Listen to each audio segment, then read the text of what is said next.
안녕하세요. 블랙스톤 H입니다. 자, 경제 현상이라는 게 말이죠. 항상 이렇게 안정적으로만 갈까요? 아니면 뭐 주기적으로 오르내리기도 하고 때로는 정말 예측 불가능하게 폭발하기도 하잖아요. 근데 놀랍게도요. 이 모든 움직임의 비밀이 복소수라는 좀 낯설게 들릴 수 있는 수학적 개념 안에 숨어 있다는 겁니다. 오늘 저랑 같이 그 비밀을 한번 파헤쳐 보시죠. 네, 맞아요. 처음 들으면 이게 말이 되나 싶죠. 아니, 우리가 다루는 가격이나 생산량 같은 건 다 실제 숫자잖아요. 근데 어떻게 눈에 보이지도 않는 허수가 이걸 설명한다는 걸까요? 정말 이상하면서도 또 굉장히 흥미로운 퍼즐이죠.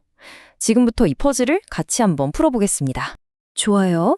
이 미스터리의 출발점은 바로 이게 미분 방정식이라는 녀석입니다. 이게 뭐냐면 경제 시스템의 변화율 그 자체가 또 변하는, 그러니까 아주 역동적인 상황을 모델링할 때 쓰는 건데요. 바로 이 방정식 안에서 어떤 특정 조건이 딱 맞아떨어지면 그때 복소수가 슬쩍 고개를 내밉니다. 그 조건이 뭐냐? 바로 이겁니다.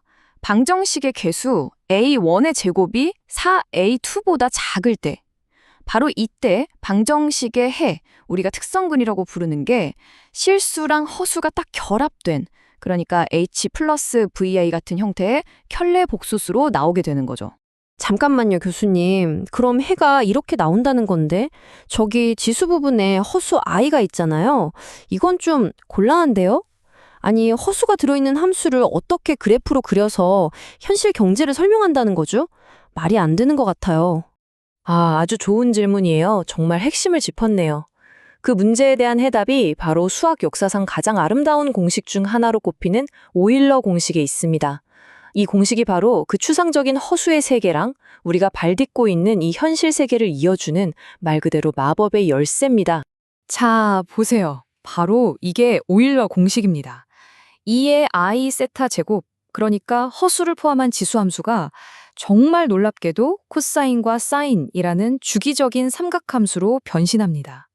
이 공식의 진짜 마법이 뭐냐면요. 이걸 이용하면 우리를 그토록 괴롭혔던 그 허수 i를 우리 답에서 완전히 쫓아내버릴 수가 있다는 거예요. 그럼 어떻게 하는지 한번 볼까요? 과정은 생각보다 간단해요. 첫 번째, 우리 해에 있던 2의 VIT랑 2의 마이너스 VIT 항 있죠? 거기에 방금 본 오일러 공식을 그대로 쏙 집어넣는 겁니다. 그리고 나서 실수 부분은 실수 부분끼리, 허수 부분은 허수 부분끼리 잘 묶어서 정리해주고 마지막으로 좀 복잡해 보이는 상수들을 깔끔하게 바꿔주면 어떻게 될까요? 짜잔, 보세요. 마법처럼 i가 감쪽같이 사라졌습니다. 이제 우리한테 남은 건 뭐죠? 사인과 코사인이 들어있는 완벽한 실수함수입니다. 이 형태에 어디서 많이 봤죠? 맞아요. 바로 파동입니다. 그러니까 결국 그 골치 아팠던 허수에는 이 현실의 파동을 찾아가기 위한 그냥 하나의 징검다리였던 셈이죠. 와, 신기하네요. 이론은 이제 좀 알 것 같은데 그럼 실제 문제에선 이게 어떻게 적용되는지 한번 볼 수 있을까요? 물론이죠. 아주 좋은 생각이에요. 자, 그럼 여기 교재에 있는 예제 방정식을 한번 같이 풀어봅시다. 우리의 첫 번째 임무는 뭐냐? 이 방정식에서 앞으로 보게 될 파동의 운명을 결정하는 핵심 열쇠, 바로 H랑 V를 찾아내는 겁니다. 자, 방정식을 한번 볼까요? y' 앞의 개수 A1은 2, 그리고 y 앞의 개수 A2는 17이네요. 이 값들을 우리 공식에 그대로 대입해서 계산하면 H는 마이너스 1, V는 4, 아주 간단하게 딱 떨어지죠? 자, 이제 이걸 다 합쳐주면 됩니다. 방금 구한 H하고 V 값을 아까 우리가 만들었던 그 파동 형태 공식에 집어넣고요. 맨 뒤에 있는 E, 이건 시스템의 장기 균형점이거든요. 이것까지 더해주면 드디어 이 경제별수가 시간에 따라 어떻게 움직이는지를 완벽하게 보여주는 최종 방정식이 완성됩니다. 아, 그렇군요. 그럼 이 공식이 시간에 따른 경로를 보여준다는 건데, 그럼 이 파동이 앞으로 어떻게 움직일까요? 시간이 지나면서 점점 안정될까요? 아니면 뭐 어떻게 되는 거죠? 바로 그겁니다. 그 운명을 결정하는 열쇠가 어디 있냐면 바로 H의 부호에 있습니다. 좀 더 정확히 말하면 저기 2의 HT 항 있죠? 저 녀석이 핵심이에요. 이 항이 마치 파동 전체를 감싸고 있는 하나의 봉투 같다고 생각하시면 돼요. 시간이 흐르면서 이 봉투가 커지냐 작아지냐에 따라 파동의 진폭이 결정되는 거죠. 자, 그럼 지금부터 H가 음수일 때, 0일 때, 그리고 양수일 때, 이 시간 경로가 어떻게 완전히 다른 세 가지 얼굴을 보여주는지 하나씩 뜯어보겠습니다. 자, 첫 번째 케이스, h가 0보다 작은 경우입니다. 딱 우리가 방금 푼 예제, h는 -1 같은 상황이죠. 이럴 땐 시간이 흐를수록 2의 ht, 이 부분이 점점점 작아져서 0에 가까워져요. 그러니까 파동의 진폭을 계속 꾹꾹 눌러주는 거죠. 그럼 결국 어떻게 될까요? 파동이 점점 얌전해지면서 안정적인 균형 상태로 수렴하게 됩니다.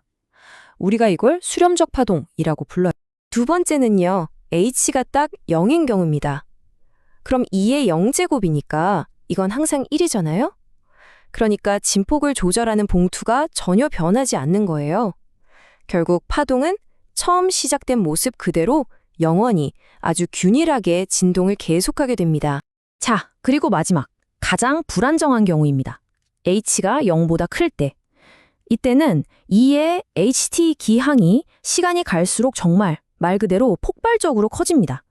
그럼 진폭이 걷잡을 수 없이 커지면서 시스템은 균형에서 완전히 벗어나 저 멀리 발산해버리겠죠. 이름 그대로 폭발적 파동입니다.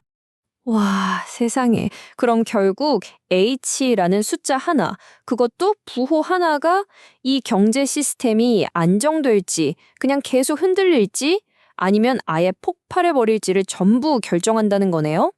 바로 그겁니다. 정말 놀랍죠? 그 작은 H의 부호가 전체 시스템의 장기적인 운명을 결정하는 그야말로 운명의 열쇠였던 셈입니다. 그럼 오늘 우리가 함께 파헤쳐본 이 복소수해의 비밀, 핵심 내용만 쏙쏙 뽑아서 마지막으로 정리 한번 해볼까요? 첫째, 복소근이 나왔다? 이건 시간에 따라 변동하는 파동을 의미하는 겁니다. 둘째, 그 추상적인 복소수해를 현실의 사인, 코사인 함수로 바꿔주는 마법의 열쇠가 바로 오일러 공식이었죠. 그리고 가장 중요한 셋째, 그 파동의 장기적인 운명은 실수부 H의 부호가 결정합니다. H가 0보다 작으면 수렴, 0이면 고정, 0보다 크면 발산. 이제 앞으로 복소근을 만나도 절대 당황하지 마세요. 허수가 아니라 파동이다. 그리고 바로 H의 부호를 확인하는 겁니다. 그것만으로도 여러분은 시스템의 미래를 꿰뚫어 볼 수 있게 되는 거죠. 자, 이렇게 해서 오늘 내용은 마무리하려고 합니다. 근데 마지막으로 여러분께 질문 하나를 던지고 싶어요. 우리가 오늘 본 이 세 가지 파동의 모습들, 이게 그냥 수학책에 있는 그림이 아니거든요. 실제 경기 순환이나 주가 변동, 인플레이션 같은 현실 경제의 수많은 움직임을 설명하는 아주 강력한 모델입니다. 자, 그렇다면 여러분 눈에는 우리 주변의 어떤 경제 현상이 이 파동의 모습과 가장 닮아 보이나요? 한번 곰곰이 생각해 보시는 것도 재미있을 겁니다.